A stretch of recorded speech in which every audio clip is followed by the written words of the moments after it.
Dan keluarga kerabat korban mengikuti peringatan Hari Peristiwa Korban 40.000 jiwa ke-73. Para veteran dan keluarga korban berharap pemerintah memperhatikan para pahlawan dengan membantu keluarga pejuang. Bangsa yang besar adalah bangsa yang menghargai jasa para pahlawannya. Di Sulsel ada suatu peristiwa bersejarah yang hingga kini senantiasa dikenang, yakni tragedi pembantaian 40.000 warga oleh militer Belanda pada 11 Desember 1946. Seperti tahun-tahun sebelumnya, peringatan Hari Korban 40.000 jiwa yang ke-73 tahun di Sulsel ini digelar dengan kegiatan upacara bendera. Pelaksanaan upacara dihadiri Gubernur Sulsel Nurdin Abdullah hingga tentara veteran dan keluarga kerabat korban.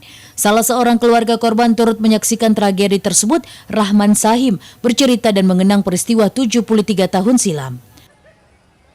Pemerintah yang generasi selanjut cukup dia memperhatikan semua pahlawan-pahlawan kita dengan masih adanya keluarga-keluarganya yang masih hidup. Itu yang saya minta syukur kepada Allah.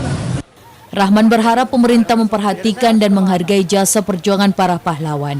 Selain itu, Rahman juga meminta agar pemerintah memperhatikan para keluarga pejuang yang masih hidup. Teti Novianti, Celebes TV.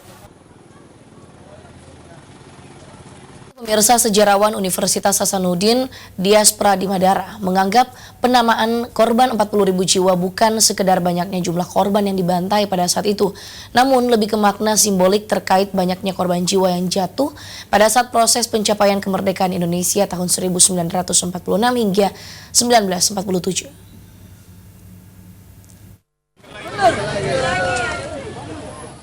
Hari ini adalah momen yang sangat bersejarah bagi masyarakat Sulawesi Selatan. Tanggal 11 Desember menjadi peringatan Hari Korban 40.000 jiwa. Sebuah peristiwa bersejarah yang berkaitan erat dengan pembantaian Westerling. Sejarawan Universitas Hasanuddin Dias Pradimadara mengatakan penamaan korban 40.000 jiwa mengacu pada korban yang jatuh pada saat itu.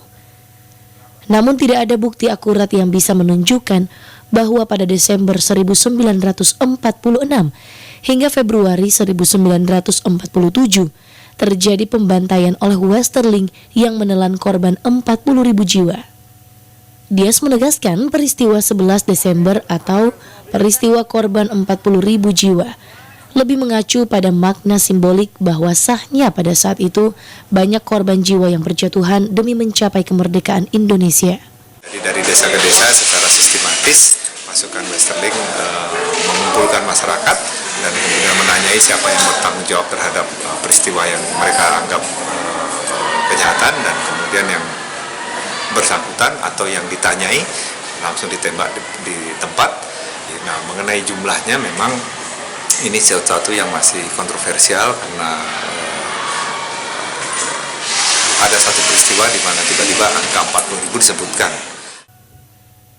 Dias juga menambahkan meski angka 40.000 jiwa tidak real, namun angka itu memiliki dampak yang luar biasa. Menurutnya kata 40.000 itu merupakan angka yang diucapkan oleh Kahar Muzakar untuk menggugah dunia internasional sebagai upaya untuk menggugat Belanda karena adanya pelanggaran hak asasi manusia. Fidar, Celebes TV.